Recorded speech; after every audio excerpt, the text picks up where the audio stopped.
There's no by becoming rich. Take all your money, buy Bitcoin. I say when we You can sell. wake up every morning and say GM. GM. GM. Today is Wednesday, I think. And it's the 6th of November. And today's Daily Levels is brought to you by Liberal Tears. Sponsored by the Tears of Losing Liberals. Sorry, Kamala. You're fired, as Trump would say. GM to that. GM to Bitcoin. Bitcoin hit pretty much where you'd expect it to hit. Very top end of its range. What the hell is this? What's this here? Oh, fuck off, trading view. Okay, reload. So, BTC got right to the top end of its range. Gold dumping. First things first, gold dumping should be no surprise. Mentioned that gold top would likely come around Trump's election. We'll talk a little bit more about that later. I'm going to deep dive into it. I think this is where you're probably going to see the Bitcoin and gold reversion. There we go. So this is gold to BTC. You can see this breaking down. As this trends lower, that's Bitcoin outperforming. So Bitcoin is outperforming the Nasdaq, same thing. It's outperforming gold. To the downside, you want to see those both making new lows, heading in that direction. Stablecoin dominance rolling over as well as money flows out of stables and into our shitcoins. And overall, we're looking at a bullish outlook. Now, a few things. BTC hit the 75k level. We hit a new all-time high. If we zoom in here, I'll get rid of some of this and get rid of some of this. So we have our previous all-time high level. We have an old support level below, or an old resistance level below, I should say, that can flip to support potentially. We've got a support resistance level below that. And then I'll just tidy up some of this. We've got yesterday's daily open, which is level to watch, and a support resistance below that. Now we can get rid of these, and I will keep this. So only on very, very sharp dips, which I don't see. I don't see any sharp correction from here. I think the Bitcoin is most likely going to go higher. In about 40 minutes or so, the New York session begins. And this is really what you want to watch out for. So let me get one clean chart. Okay, piss off, man. I've already done it. Fuck off, TradingView. What is going on with this? Okay. Now. Do any of these squiggles matter? Yeah, we got some chopping around at the highs. And then we have some voting FUD. Yeah, so I mentioned this last night. Let me just delete all this. Keep this simple. Okay. Zoomed out. Pre-election, we were sitting around 68.7. That was the daily open on Monday, the weekly open, and roughly around the close on Tuesday. Going into Wednesday, going into the election itself. The expectation was either a move up if Trump wins, or a move down if Harris wins initially, with then price coming back to where it was. The move up was stronger.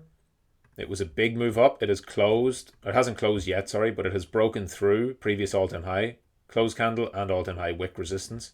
Today's close is all important. 75k is that level. That's the level that matters for BTC. 75k, that round number level. And what you're looking at here is not a place to be short, right? Certainly not a place to short yet. Not on a high time frame. So this is talking more about high time frame. And on today's mainstream at 5 p.m. UTC, I'm going to do a post-election breakdown with what to expect over the next days, weeks, months. But the high-level notes. This de-risks Bitcoin and crypto now until the inauguration of Trump. My expectation is this will pull forward a lot of the bullishness because 20th of January is when Trump gets into office. He is now confirmed to be getting in Now all the talk is going to be about the positivity of the future, looking ahead to his administration, which is positive for crypto, positive for Bitcoin, positive in expectations for all of that. Now, if he ends up not fulfilling the promises he's made, you will see that sometime after January is when you could see some downside movement. Now, maybe it goes higher or lower, who knows.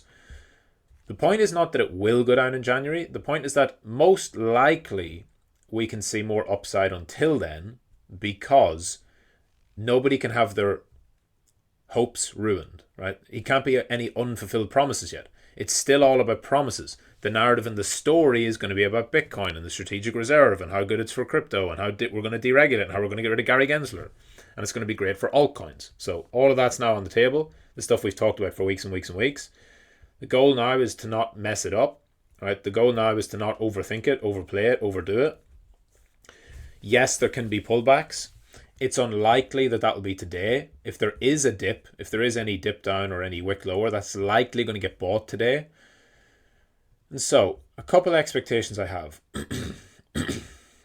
This all-time high area, just anywhere around this zone here, I think that it's more likely that we see chasing of this move in the short term, and that you might see a retrace back to this level later on, and that level holds at a retest.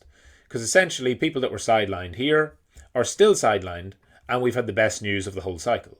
So the sideliners are still sidelined, and the news is good. So it doesn't quite make sense why it would go back and give these people a chance to get filled. That would mean it can go back, but if it goes all the way back, then something's probably very wrong, because it shouldn't give people a chance to get on board easily. That would probably mean it goes back down and spends some time going lower or consolidating. So not actually a dip to buy. The dip to buy would most likely be a shallow dip.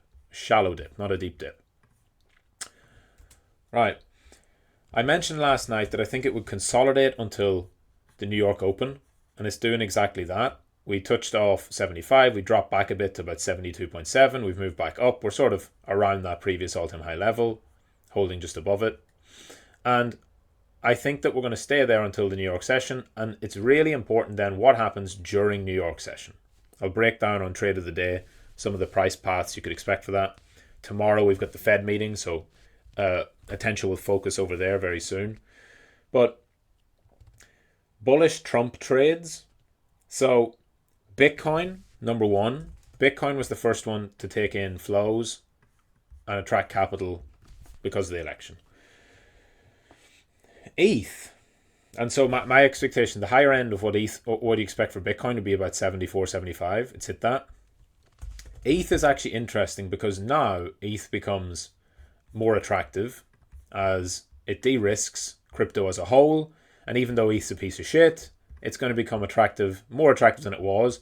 And ETH still has resistance above to run through and areas to hit. So I think ETH can run to 2,800, which is just to these highs, essentially. And I wouldn't be surprised to see ETH outperform on the next push towards that level if we do go higher.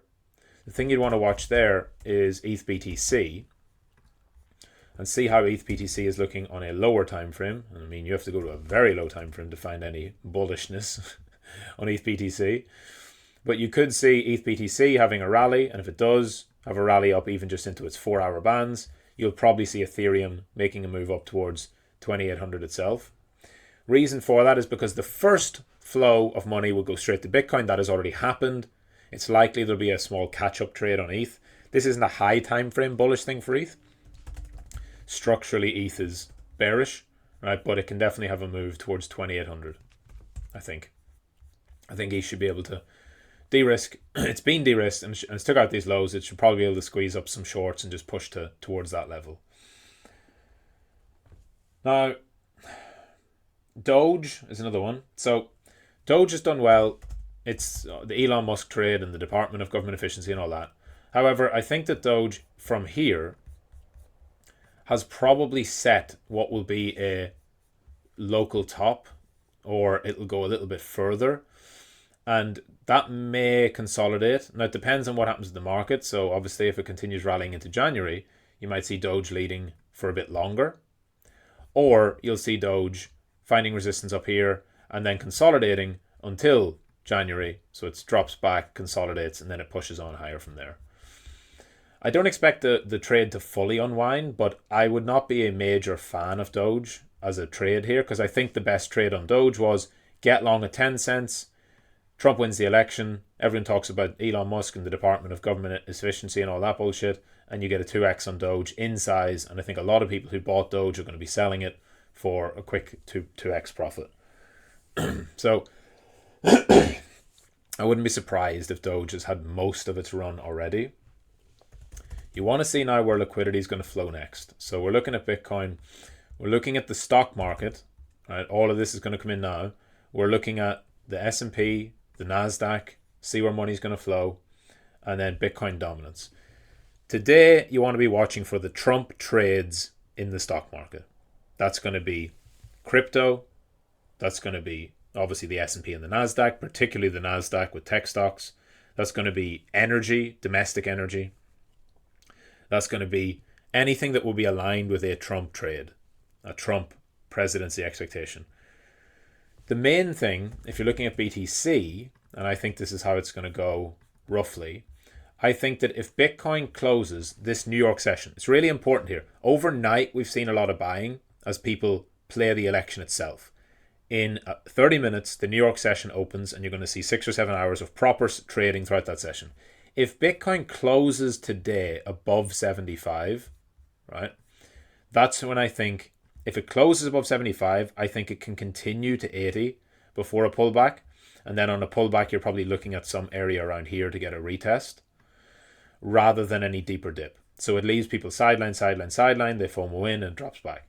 That would be if we close above 75 today.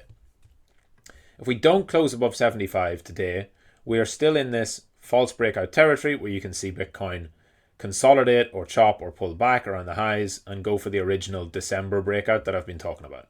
That's still on the table, right? Where you see just a little bit more consolidation. We've had one move up, a consolidation, a breakout, a consolidation. We may get a move into another higher low, or it might just be time for it to run. Today's New York session will tell that. So today, for a higher time frame trader, is worth watching the New York session.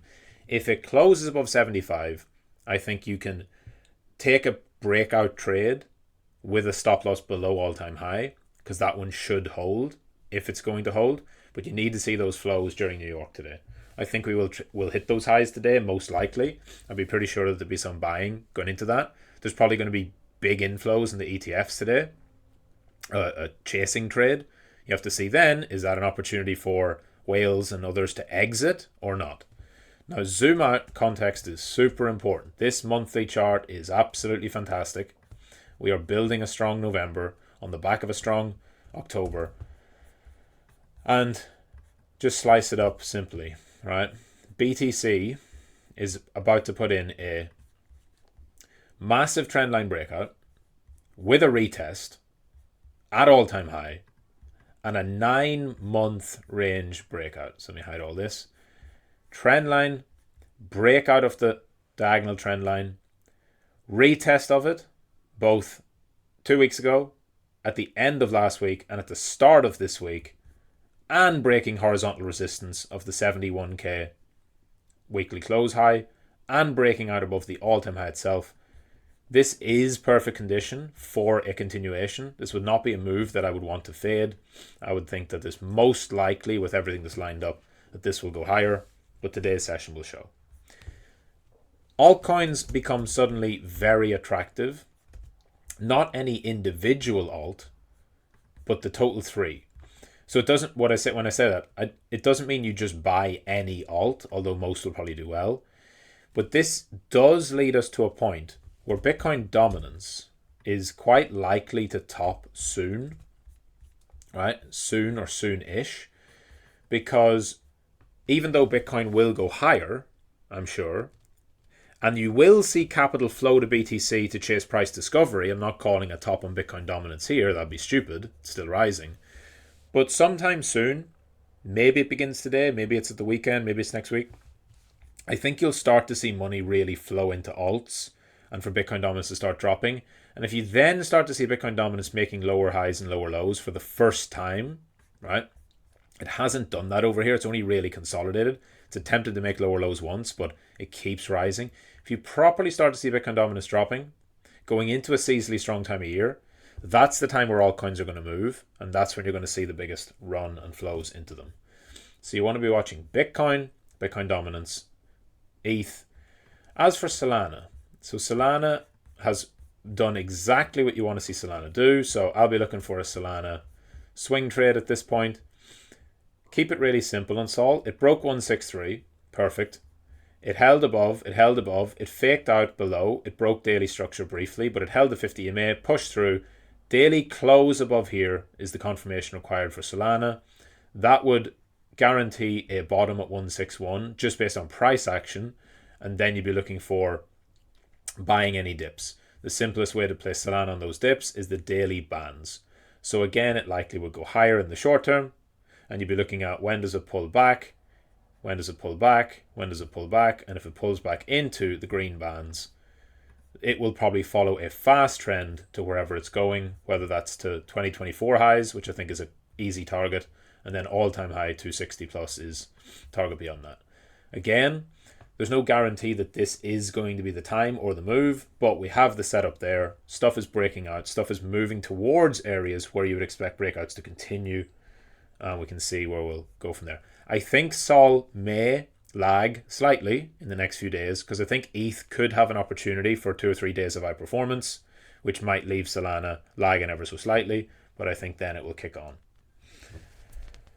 And that is it. GM. I'm going to break down more on 5 p.m. UTC. We'll have some of the New York session in play at that point. I will be able to tell you what's happening with the New York session, with the flows across TradFi, stock market, commodities, currencies, and Bitcoin and crypto. And I will do a deeper dive into post-election expectations as I think through everything and do up my plans in my journal for BTC, alts, and what to expect over the next few months. So join me for that at 5 p.m. UTC, just 3 hours away. GM. See you then. And before I go, if you weren't there last night, massive, major, huge 7-hour crypto trading election special stream. Check the replay. 7 hours of live streaming with special guests, with watch-alongs, with questions and answers, with live trading, with everything. Check that out. GM.